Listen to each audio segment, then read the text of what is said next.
as the last few people pour into the room here, we are going to go ahead and get started.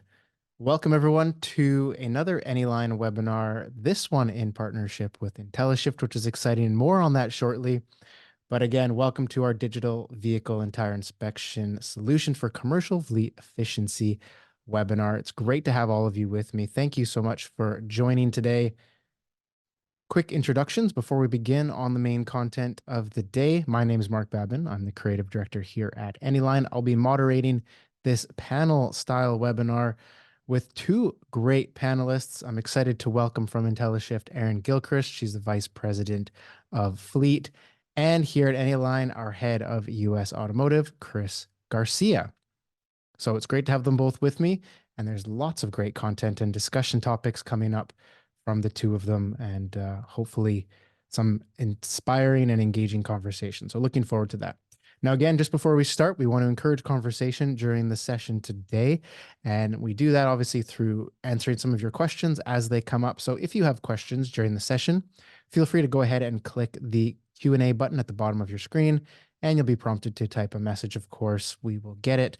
If you want to send that anonymously, please feel free to do so. You have that option. Just check that little box to send anonymously. Be aware, though, if we do run out of time and we can't get to your question at the end, and you did send it anonymously, we won't know that it was from you. So just so you have that, we usually don't have the problem of running out of time, but just so you have that option there, okay? So please feel free to go and do that, and we'll address the questions as the presentation goes on or at the end.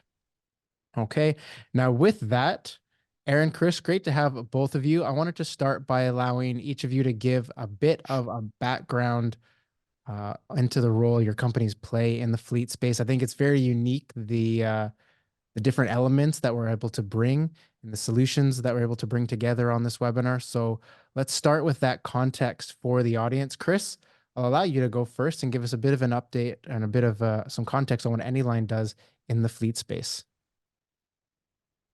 Thank you, Mark, and thank you all for taking the time to be here today. Excited for this discussion with Erin.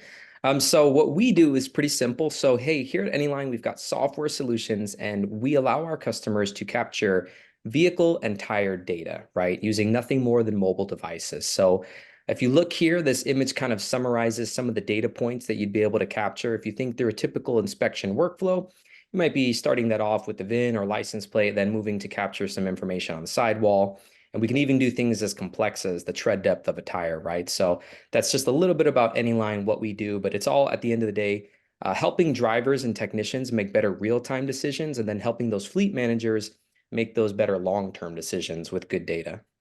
Yeah, it all starts with good data and robust data, and we'll get more into that topic a little bit later. Chris, thank you very much. Erin, do you want to share a little bit about IntelliShift's role in the game? I know you guys have a long established presence there. We do, and this is great because we intersect so much with what you do as well, Chris. So I like to think of us as next gen fleet intelligence, and what that really means is we're bringing data in from telematics, AI dash cams, digital inspections, and more. Really with the goal of maximizing safety and efficiency for fleets.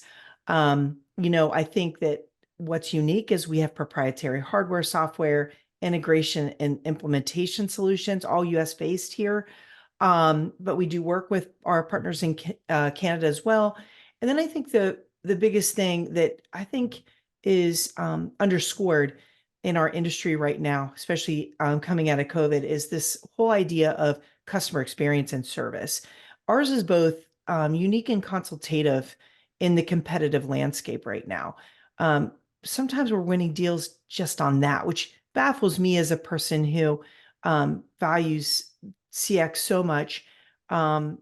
It's something that really stands out for us. I kind of see us as trusted advisors to our customers and me even to our prospects before they come on board. So really just on this mission to drive zero accidents in our industry with our customers, and just driving a real safety culture is something that's unique about us. Good. I know you had this, anything here that's specific, or does that kind of summarize what you were just saying there? Yeah, I mean, it's kind of like we bring all these things together into one place, making it easier. So that fleet intelligence sort of platform is a way to bring all these types of what siloed or point solutions might do in a single platform. We're bringing it all together in one place, so making it a lot more powerful and definitely easier for fleet managers to do wear all the hats they need to wear every day. Yeah, and that is definitely one of the biggest challenges we're seeing. So good context from both of you. I think that sets the stage really nicely for what we want to discuss today. So let's go ahead and drop that screen off. Perfect. All right. Good. Then let's start our main conversation today. Aaron, I'm going to come to you first on this. We're constantly and consistently seeing operators in the space build their suite of solutions more and more these days, with the goal obviously of having that most complete and that most comprehensive oversight, as you just mentioned, of all those different pieces coming together. Now, from a hardware and a software perspective, I think you're in a good place to answer this. Can you explain why this is happening more now than maybe in past years, or more in the past years than we've seen, 5, 10 years ago? Yeah, I think there's a few things. I mean, the first would be probably pretty obvious to everyone is that rapid advancement in tech, right? So we're seeing that it's more feasible and more cost effective for organizations to do this. Certainly, the demand for those data driven insights in real time. So that's a lot. We want all the data in one place. We want to know what to do, but we want to know it now. So, with the rise of like the big data analytics, there's more demand here, so we can collect and combine and analyze sort of a wealth of data on all things fleet and safety and operations management as well. I think regulatory compliance requirements continue to get stricter, which is propelling adoption for organizations who really don't want to. And then the enhanced risk and safety management to protect drivers and organizations. This comprehensive solutions not only save lives, right, but they drive efficiency efforts just more seamlessly. And I think finally, I think everyone would agree that competitive pressures and customer expectations are huge, right? And it's making differentiation as a key in the marketplace. And these type of solutions really drive the results that help organizations differentiate themselves. So that would be my take for sure. Perfect. Now, Chris, obviously building on what Aaron just shared, I think we can probably expand on how having that right suite of solutions can save time and money in terms of minimizing that fleet downtime, and then to add to what Aaron said, allowing you to have that sort of real time accessibility as well. Yeah, no, I mean, look, I think Aaron hit it right on the head, right? I mean, the first point alone is, look, if we go back 10, 15, 20 years, a lot of the solutions we see today, they just literally didn't exist, right? It wasn't even an option if you were a fleet operator 20 years ago.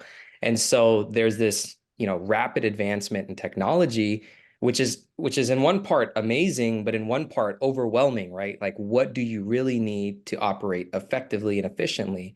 And there's so many great solutions out there, but that's, I think, one part of it, right? Is, hey, now we have more, at our fingertips, more easily accessible, whether it's software or hardware, than we ever had in the past. And then I think, again, just kind of piggybacking on something else you said, Aaron, right? I think a huge part of it is also the expectation, right? And the consumer expectation.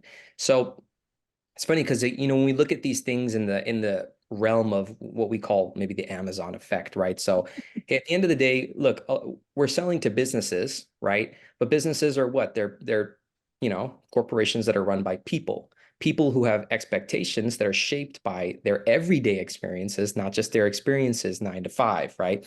So when I expect Amazon to pick up the tab when they're late for something, or to just actually give it to me for free when they show up late, right? Suddenly that expectation starts to trickle in, and that's starting to put a lot more pressure on the companies. So I think you combine those two things, and now we're sort of really starting to see companies who are actually actively seeking solutions that can give them that competitive edge, so that they can actually get ahead of those types of things. Do you feel like, Chris, with obviously that this exponential growth of technology and everything that we see in terms of what captures the data and then what analyzes the data as well, there's an abundance of choice out there, but is that a problem for fleet operators having too much choice? I think it can be, right? I would say it depends who you're talking to, right? One thing that I hear really consistently, though, is people want to consolidate, right? So, I want I don't want one tool that can do one thing anymore. I want one tool that can do two or three things for me, right? Or how can I consolidate these? And the same thing with platforms. I really, if I'm a fleet manager, the last thing I want to do is log into 5 different systems so that I can check on the tires of my fleet. And then I can check on, hey, do I have any damage on those vehicles? And I can check on insert whatever it is, right? I don't want 5 different platforms. I want one platform that shows me everything I need to see, right? So that's, I think, something I hear really, really consistently, right? Is it is a little overwhelming, but at the end of the day, it's good, right? We've got to get through this stage, and there's a lot of consolidation happening already, which I think is also really, really beneficial. And Aaron, I that's would the agree core of your business. Yeah. 100%. That's the core of what IntelliShift obviously is doing, is bringing all those pieces together. For those looking to obviously go in that direction or to bring a lot of those solutions together, what's kind of that first conversation like, and how do you move them further down that line? I think the first conversation is about just listening. What challenges are they facing? And I think that's something that I've enjoyed in my role. It's just in that consultative role I'm playing right now, is just to be able to listen and commiserate in a sense. I've been there, right? I ran a large fleet for a very long time. And so it's listening, it's understanding their challenges and their needs. And then it's really this idea of not just providing a one-stop shop for everything. That's super critical, but a very customized approach to it.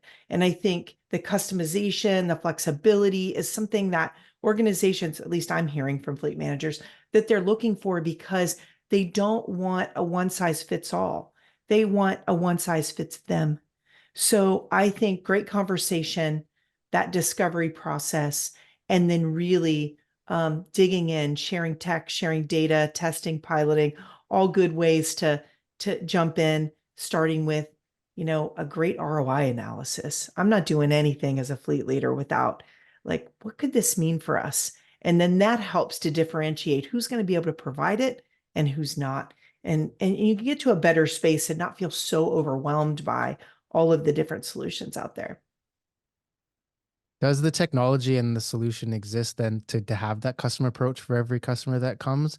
Is it a bit of a learning curve and a developmental curve as that goes along, or does it simply exist right now? For us, I'll speak specific Yeah. to IntelliShift. It's learning and development. I mean, we are consistently growing and learning and developing with and for our customers. And what's great is if we do something, for AmeriGas, or it's going to benefit Beanbo Bakeries, or we find that each and every time our customers are coming to us with what seems like maybe unique needs or unique problems, we find that it matches up with our customer base, and there's other people experiencing that. And I think what's been really cool is me as a fleet leader in this space, being on the quote unquote supplier side. I hate that word. I'll say strategic partnership side. Very good.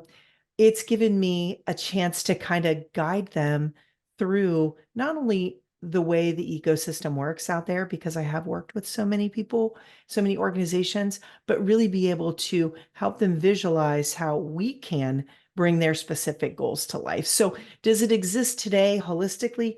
Maybe not perfectly, but I feel like learning and dev is an it's consistent for us. It's an everyday thing, which is hard, but it's good. Absolutely. Chris, from the data capture side, that customized approach, obviously there's a lot of different solutions that can go into a package and a customized package. Do you feel like the technology is there in the right way for a lot of these fleet operators that you're speaking to? Yeah, I think in a lot of ways it really is, right? Now is it where it maybe needs to be or can be or will be? No, absolutely not, right? Where I think we're always advancing every day. But I will say, we're much further in a lot of ways, we're much further than I think we are, right? So that's kind of the part there. When I talk to folks, a lot of times they're shocked at some of the things. Wait, I can do that with a cell phone, right?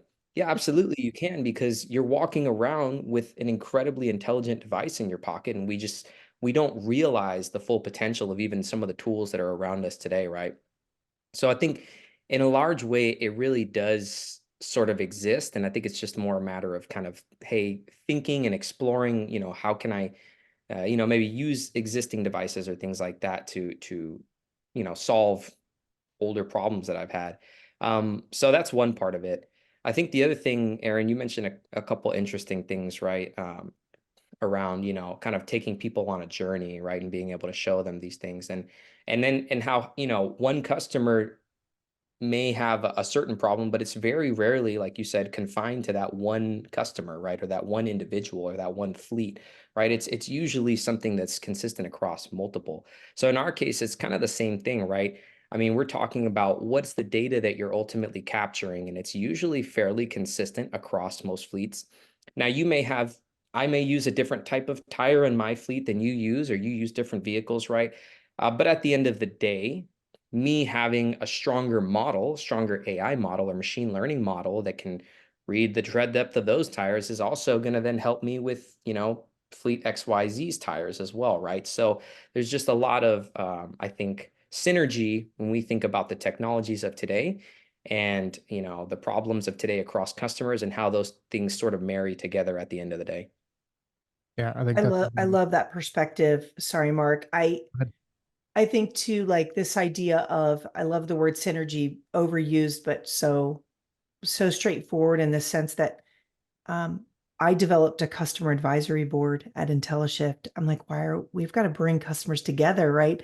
And so it's been exciting developing that and getting these uh, leaders together. They're thought leaders, they're change agents, they're all these things inside their orgs, but getting them together to talk about not just what's happening with their fleet specifically, but industry problems that we might be able to work on and solve together, or at least collaborate on some of those solves. So that's a great way for organizations, as like a takeaway for the audience, to think about, either um, getting on as an advisory board member, or if you're somebody who's listening in the supplier space, then developing that at your own organization to get those different perspectives, just broadening your view, so to speak. Yeah, and create that sort of universal synergy again. I think that's a really nice approach, and it's a good way that you're doing it as well. I think that's really nice, and it bridges really nice to kind of what I wanted to discuss next. And obviously, Aaron, I'll start with you here. Now, obviously, the work you do with your team at IntelliShift has a lot to do with maximizing the data that fleets collect. You spoke about that. Do you have any specific examples you can share of how having access to this real-time data, this comprehensive real-time data, and how that's influenced more of a proactive decision-making approach, and then obviously led to success in a specific process or workflow change or something like that? Yeah, there's so many examples, but I think when I think about what's so near and dear to me is driver behavior modification. So, I think about the instances where I've watched a lot of videos from our AI dash cams, and I've seen instances where lives have been saved. One in particular I watched recently was a driver who um, was falling asleep at the wheel, and he was in a box type of truck situated between a semi and a sedan on a highway, a 3 or 4 lane highway. And the device wakes him up and he takes control of the wheel. And just the thought about what would have happened had he not had some kind of in-cab alert in real time to save him and others around him on the roadways. But I think more holistically, driver drivers are thinking and doing so many things. If they could just drive behind the wheel, I know, Mark, we've talked about this before, but on the topic of driver behavior modification and real-time data, excessive speeding, distracted driving, inattention, response to crashes, and then on an operational level, I mean, compromised assets out on the roadways or in a yard or on a job site, fuel theft. So when you think about the impact of real-time data, first off, safer roads, right? That's like what we're all after, for us, for our friends, family, everyone. Optimize routes, um, incident response, improved customer service. We talked about that. Increased efficiency of your fleet, knowing information now and being able to react to it, but then also looking at the aggregation of that data and then predicting what's going to happen based on what's happening now, is a combination between real-time data and then machine learning and proactive fleet management, and risk reduction. So it's a lot, I know, but it's kind of so fun to think about and how it's being put to use today. I can think of a million specific examples of real-time data doing amazing things, but life-saving stuff's the most important stuff, right?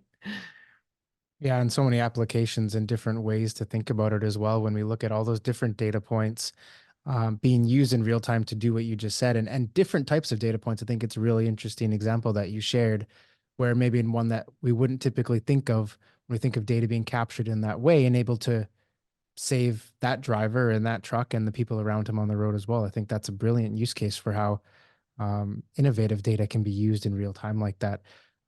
Chris, it's obviously clear that there's a lot of different ways industry, or clear that the data can be used in a variety of ways throughout the industry. As Aaron just shared, it's a perfect example. Can you speak to the value of having quality and robust data that you can trust and you can rely on in the first place, and just how important that is? Yeah, I think it's a something that's historically been a huge challenge, right? Because there's a term that I've always loved, right? GIGO, right? Which comes from an IBM guy many years ago, but just garbage in, garbage out. So the issue has been for so long for most fleet managers, right? Hey, first of all, I'm doing things in Excel, right? And I'm getting data back from drivers and technicians, and can I, trust the data that I'm getting back, or I'm getting data back, from the vehicles. And now where we are, if you kind of fast forward from that to where we are today, the vehicles themselves are giving us back reliable data, right? So, hey, we've taken something that in most cases, drivers and technicians don't even want to do or measure, right? These sort of more tedious things out of the equation. We've gotten that reliable, good data back up to the fleet manager, who now, to Aaron's perfect example, can really actually do that. One, the driver can see certain things in real time, but the fleet manager as well, right, has much more robust data that they can actually action for more predictive things or more strategic procurement decisions, right? And I think that part of it has just been missing, right? When you don't have good data, you can't really do much at all, right? You can't confidently make decisions. I cannot confidently make procurement decisions and other route decisions and things of that nature when I can't even rely that the data that I have looking at, vehicle XYZ in my fleet is accurate, right? So I think that this is one of those things where, again, now having more accurate data, we talked about before, consolidated and presented in a more digestible format, is actually tremendous for the fleet managers themselves as well, right? And it really empowers them to do much more in terms of driving efficiency within their fleets. And Aaron, obviously, with it's an interesting question to pose to you as well, having confidence in the data that you're integrating into the system and that the fleet operators are using in the back end when they have all these visuals. If they can't trust what's coming in, then what they're seeing obviously isn't going to be useful either. So that's of vital importance for what your what your story has to be. Yeah, and certainly for what we're doing at IntelliShift, and as Chris mentioned, the data is getting better and better, and it's coming from reliable sources, and our ability to be able to capture it, make sense of it, and then again, like Chris mentioned, present it in a usable, a powerful, right? Mind you, very powerful, but easy to use format is critical. And I think about it's not just about the fleet manager making it work every day. It's now fleet managers, I think they have the power to look at themselves differently. So fleets are a cost center. They're this huge cost to the organization, but actually organizations with fleets need them. So that fleet is a revenue driver. And I love the opportunity anytime I'm given the chance to encourage safety and fleet leaders out there to think of themselves and position themselves as revenue drivers, as contributors in that way, profit generators, whatever you want to call it. And they can use the platform, the analytics, the reports, the trending analyses to show senior leadership and C-suite leaders in their organizations the value that they can bring through comprehensive approaches like this. And it really elevates them in their career. And so I think this fleet manager of old really has to kind of elevate themselves by using the best tools, technology, and data to propel their career forward. I think it's a great opportunity right now in the fleet space for those coming in and even veteran fleet managers to just rethink it and reposition themselves and really take charge of their careers. Yeah, it's such an interesting way to look at it as well. And I know we spoke about this in the past as well, but it's opened up a level of transparency that allows the entire organization to have that contribution. Whereas before, it was maybe only on the front line, maybe only the driver or the fleet manager, but now everyone within the fleet organization or an organization that has fleet as part of its operations, that real-time data access, that data that can go through the walls of each department really allows everyone to see that the contributions are being made and making a difference. Yeah, and that they're real and that they're now. And I think this other piece is not just about fleet managers propelling their careers. It's how do we get organizations to um, do real safety culture stuff? And this type of data and analytics can help organizations see the problem and understand the impact that, say, distracted driving and crashes can have on their org. And then it is driving them to act quicker, faster, smarter, which is beneficial to everyone on any roadway around the world. Yeah, absolutely. Chris, that's obviously something when it comes to the side of the game that Anyline plays that that has a massive impact on what we see as well in the conversations you're having, that true transparency of data.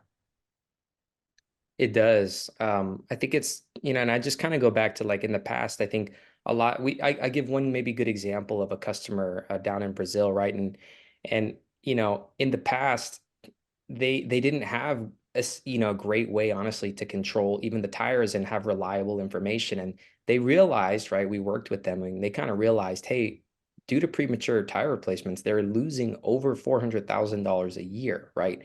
So huge. Keep in mind, this is not a logistics company, it's an energy company. So managing a fleet is like this is not the primary, this is not the goal or role, right? This is just something that, to Aaron's point, is a cost center for them, right? But in working with that fleet manager, when he's suddenly able to present a new solution and his leadership can see, wow, you're going to save us how much money this year? So suddenly it changes the conversation, right? And now not only is the fleet, safer, but this individual and his team, right, it sort of elevates their position within the organization to be able to say, hey, look, we contribute in a really meaningful way. Obviously, both in terms of what we do for the organization, but in terms of saving costs as well. So I really love the examples and how you framed it, Aaron. I think it's spot on and certainly something that we need. And then, on the safety side of it too, look, I think uh, not much that I need to say, I think, to this audience, honestly, right, around safety. I think we can all agree that it's super important. Um, but, I mean, it really is one of those things that you have to drive that culture.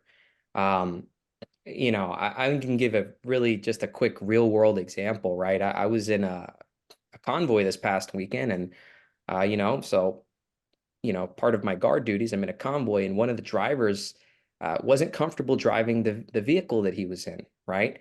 And so keep in mind, he's licensed to drive this vehicle, but now we need to make a real-time decision to get him out from behind that wheel, get another driver, and I need the data to know who within this unit is licensed, right? So there's lots of little things here, but it may be a simple example, but the safety aspect is 100% there, right? Like it needs to be culturally the case that, hey, we pause what we're doing if there is a safety issue, right? That's it. It doesn't matter if we are late to arrive at the destination. It doesn't matter if the customer is pissed off that, hey, look, we're going to try to avoid all those things, but at the end of the day, safety is first at the expense of nothing, right? And I think that's the culture, the mentality that we've got to really you have to continue to push on it every day to get there. 100%. I love those examples, both of them. Um, well said. And I mean, if listeners take anything away, just remember remember those two things. I mean, really, there's no replacement for something catastrophic happening in your organization. And there's no excuse for it anymore. Not with the tools and tech that are out there. No organization that could look me in the face and say, this is something we can't afford to do right now. Actually, the ROI is there. It's really something they cannot afford to avoid right now. It's not about if, it's about when. So, get after it is my advice consistently. That's a really good point, and I'm glad that we touched on that. Aaron, you said something there that brings me back to our podcast conversation a few months back. The ROI is there, and if the ROI is not there, they're looking in the wrong place. Can you just elaborate on that point once more? Absolutely. I mean, we talked a little bit about the robust data, right? And so if you think about just the accident reductions, I mean, we're seeing customers get anywhere between 28 and 85% reduction in accidents. So right there, that's it. I mean, they look no further. However, then they're seeing efficiency improve. And so they are reducing cost in fuel, in maintenance cost per mile, in fleet cost per customer served, however they measure the impact that fleet costs have on their profit margin. They're seeing across the board savings, and a great ROI model can build that out with just a few endpoints. How many vehicles you have, what's your accident rate today, how many miles are you driving? Just a few inputs can build out a quick view of what those top line items that will be impacted the most and the quickest by implementing safety and efficiency technology. But I always say that if you build your tech stack for safety, everything else will fall in line. There's no way it won't. That's a really nice point. And each fleet will have different variables to plug in based on how they're operating and what their actual priority is on the fleet side. Yeah, that's a fantastic point. Chris, I want to bring the same one to you just as a final note for the webinar today. Obviously, the technology exists. We touched on that. And the ROI is there from a data capture point as well. Yeah, I mean, look, it is 100%. I don't know that I can add more. I think Erin summed it so well. But I think that's really it. And I think her point around just get started, right? Um, I love the quote, right? Kind of, hey, think big, start small, start now. Okay, so there's a lot. It's understandable, especially if you're kind of starting at step one of this, right? And you're kind of hit that crawl, walk, run approach, right? And that's fine, but get started now and keep the right things in mind to Aaron's point. And I think people are going to be shocked. A lot of times, I think people are generally just shocked at how simple something can be, right? Just identifying, hey, look at your maintenance expenses and what are the drivers there? What's the number one, two, and three driver there for you? As a fleet manager, hey, I think fleet managers would know that, but really just having that type of information and then drilling in deeper and asking more of those why, right?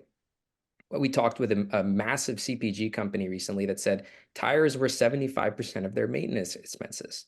Okay, well, if it's 75% of my maintenance expenses, I'm asking a lot of whys, right? What the heck is going on that is driving that to be such a high cost for me?